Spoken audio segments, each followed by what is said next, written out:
Geography के इस series में आज हम वर्ल्ड ज्योग्राफी का एक काफ़ी महत्वपूर्ण टॉपिक पृथ्वी का वायुमंडल और उसकी परतों के बारे में आज हम पढ़ेंगे, क्योंकि लगभग सभी एग्जामों में यहाँ से क्वेश्चन पूछे जाते हैं। तो चलिए दोस्तों शुरू करते हैं। पृथ्वी का वायुमंडल। तो दोस्तों पृथ्वी ही नहीं बल्कि किसी भी ग्रह के चारों ओर जो गैसीय आवरण पाया जाता है उसे उस ग्रह का वायुमंडल कहते हैं। उसी प्रकार पृथ्वी के चारों ओर जो गैसीय आवरण मिलता है उसको हम पृथ्वी का वायुमंडल कहते हैं।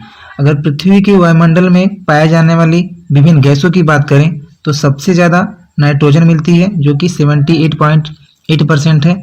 उसके बाद ऑक्सीजन जो कि लगभग 21% है, और एग्जैक्ट की बात करें तो 20.95% है।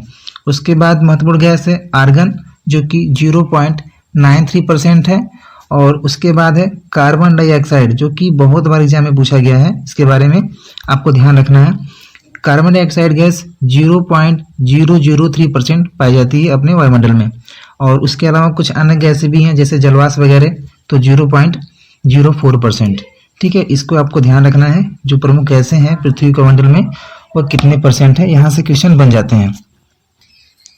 अगर बात करें कार्बन डाइऑक्साइड के बारे में तो यह गैस भारी होने के कारण वायुमंडल के सबसे निचली परतों में पाई जाती है।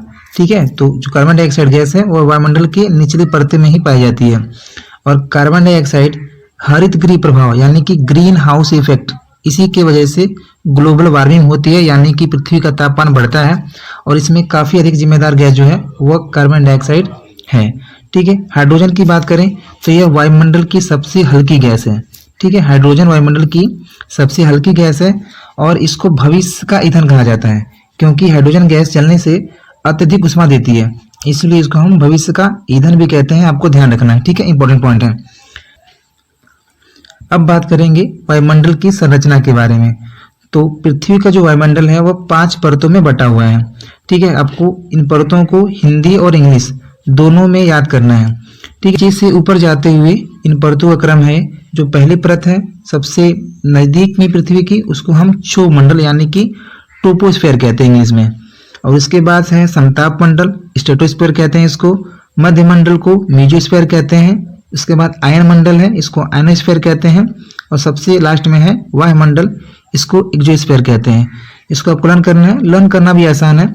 मध्य मंडल की बात करें तो बिल्कुल मध्य 5 परतें हैं, उसके बीच में कौन है, मध्य मंडल है। सबसे पहली परत को याद कर लीजिए क्षोभ मंडल, और सबसे अंतिम परत को याद कर लीजिए वायुमंडल। फिर बीच में आपका समताप मंडल है, उसके बाद में आयन मंडल है। इसको आपको लर्न कर लीजिएगा। अब चलिए एक एक करके इन परतों के बारे में पढ़ते हैं। सबसे पहली परत है क्षोभ मंडल जो कि वायुमंडल की सबसे निचली परत है, और इसकी ऊंचाई जो है औसत ऊंचाई 13 किलोमीटर है। पृथ्वी से 13 किलोमीटर ऊंचाई तक क्षोभ मंडल पाया जाता है। ठीक है, लेकिन इसकी ऊंचाई ध्रुवों पर और विषुवत रेखा पर अलग अलग होती है। ध्रुवों पर इसकी ऊंचाई 8 किलोमीटर तक होती है, और विषुवत रेखा पर इसकी ऊंचाई 18 किलोमीटर तक पाई जाती है। और सबसे इंपॉर्टेंट फैक्ट इसमें है कि समस्त मौसमी घटनाएं जैसे वर्षा, कोहरा, ओला, बिजली का चमकना, आंधी, तूफान, ये सभी मौसमी घटनाएं क्षोभ मंडल में ही होती हैं। ठीक है, ये सबसे इंपॉर्टेंट पॉइंट है, आपको ध्यान रखना है।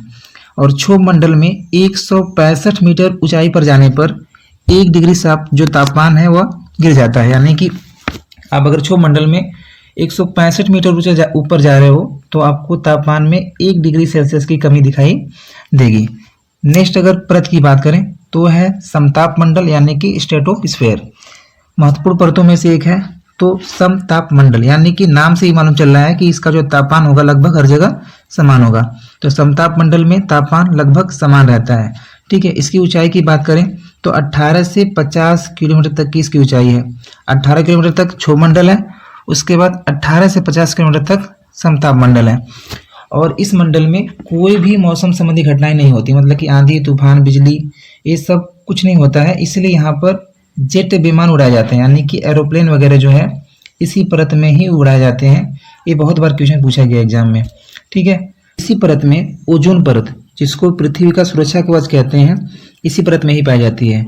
और इसका काम क्या है कि जो ओजोन परत है वह सूर्य से आने वाली अल्ट्रावायलेट रे यानी कि पराबैंगनी किरणों को पृथ्वी पर आने से रोकती है। और जो पराबैंगनी किरणें होती हैं इससे स्किन कैंसर जैसे रोग भी हो जाते हैं। ठीक है, तो ये जो ओजोन परत है वह पृथ्वी पर आने वाली पराबैंगनी किरणों को रोक लेती है। और ओजोन परत की जो मोटाई है उसको डॉप्सन में मापा जाता है, यह भी इंपॉर्टेंट है, याद कर लीजिएगा। और इसके बाद है नेक्स्ट फैक्ट है CFC यानी कि क्लोरोफ्लोरोकार्बन गैस है, इसी के वजह से ओजोन का क्षरण हो रहा था। ठीक है, अब इसको बैन कर दिया गया है। ठीक है, इसी की वजह से ओजोन का जो क्षरण है वो हो रहा था और प्राय जो ओजोन क्षरण है वह ध्रुवों पर देखा गया था।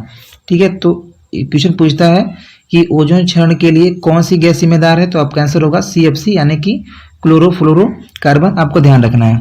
और जो ओजोन संरक्षण दिवस है वह 16 सितंबर को मनाया जाता है, यह भी फैक्ट आपको ध्यान रखना है। अगर नेक्स्ट परत की बात करें तो मध्यमंडल यानी कि मेसोस्फीयर के बारे में बात करेंगे। देखिए, वायुमंडल की सबसे ठंडी सीमा है क्षोभमंडल में क्या था कि 165 मीटर ऊपर जाने पर 1 डिग्री जो तापमान है वह कम हो रहा था। ठीक है, उसके बाद अगर समताप मंडल की बात करेंगे तो वहाँ पे तापमान लगभग समान था। और इस मंडल में क्या होता है कि अचानक से तापमान गिर जाता है। ठीक है, इसी की वजह से वायुमंडल की यह ठंडी सीमा है और इसकी ऊंचाई 50 से 80 किलोमीटर तक होती है। और सबसे इम्पोर्टेंट याद रखना है आपको कि अंतरिक्ष से आने वाले जो उल्कापिंड होते हैं वो मध्यमंडल में आकर ही जलकर समाप्त हो जाते हैं। ठीक है, आपने रात में देखा होगा कभी अचानक से कोई चीज़ जलती हुई दिखाई देती है, उसके बाद वह समाप्त हो जाती है तुरंत ही, तो वही मेटोइड्स होते हैं यानी कि उल्कापिंड होते हैं जो कि मध्यमंडल में ही जल जाते हैं 50 से 80 किलोमीटर के ऊपर ही, और हमको देखने पे काफ़ी नज़दीक दिखाई देता है। तो इस इंपॉर्टेंट फैक्ट को याद कर लीजिएगा। अगर नेक्स्ट परत की बात करें तो वह है आयनोस्फीयर यानी कि आयन मंडल। ठीक है, पृथ्वी से 80 से लगभग 400 किलोमीटर ऊंचाई पर आयन मंडल पाया जाता है। और सबसे इम्पोर्टेंट है इस परत के लिए कि रेडियो तरंगे जो हैं वह इसी परत से ही परावर्तित होकर फिर से पृथ्वी पर लौट के आती हैं। इसी की वजह से जो कम्युनिकेशन सैटेलाइट होते हैं वह इसी परत में स्थापित किए जाते हैं, यानी कि संचार उपग्रह जो हैं वह इसी परत में स्थापित किए जाते हैं। और विद्युत आवेशित कणों की अधिकता के कारण ऊंचाई के साथ साथ तापमान में वृद्धि होती है। अब इस परत में क्या हो रहा है कि तापमान में आपको वृद्धि देखने को मिल रही है। और नेक्स्ट और सबसे अंतिम परत की बात करेंगे तो वह है वायुमंडल यानी कि एक्सोस्फीयर। इसके बाद वायुमंडल अंतरिक्ष में विलीन हो जाता है, यानी कि अब जो है आपको जो वायुमंडल की परत देखने को नहीं मिलेगी, अब अंतरिक्ष देखने को मिलेगा। ये वायुमंडल की पतली परत होती है। ठीक है, तो इन सभी परतों को आपको ध्यान रखना है। चलिए इन परतों के बारे में एक बार रिवीजन कर लेते हैं। सबसे पहली परत है ट्रोपोस्फीयर यानी कि क्षोभमंडल। इसमें आपको याद रखना है इसकी ऊंचाई कितनी थी, 13 किलोमीटर, लगभग 13 किलोमीटर इसकी औसत ऊंचाई थी। ध्रुवों पर 8 किलोमीटर और विषुवत रेखा पर 18 किलोमीटर। और सबसे इंपॉर्टेंट था इसमें कि मौसम संबंधी घटनाएं जो हैं जैसे आंधी, तूफान, बिजली, ये सब इसी परत में ही होते हैं। और उसके बाद है ट्रोपोस्फीयर में मौसम संबंधी घटनाएं नहीं होती। और जो वायुयान है यानी कि एरोप्लेन जो है वह इसी परत में ही उड़ाए जाते हैं। समताप मंडल में ही ओजोन परत पाई जाती है, यह भी आपको ध्यान रखना है। और उसके बाद है मेसोस्फीयर यानी कि मध्यमंडल। मध्यमंडल के लिए आपको एक ही फैक्ट याद करना है कि जो अंतरिक्ष से आने वाले उल्कापिंड हैं वह इसी परत में ही जलकर समाप्त हो जाते हैं।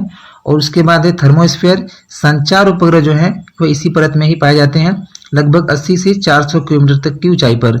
और सबसे लास्ट में है एक्सोस्फीयर। ठीक है, और वायुमंडल के बारे में जितने भी महत्वपूर्ण फैक्ट थे हमने उसको पढ़ लिया। Thank you.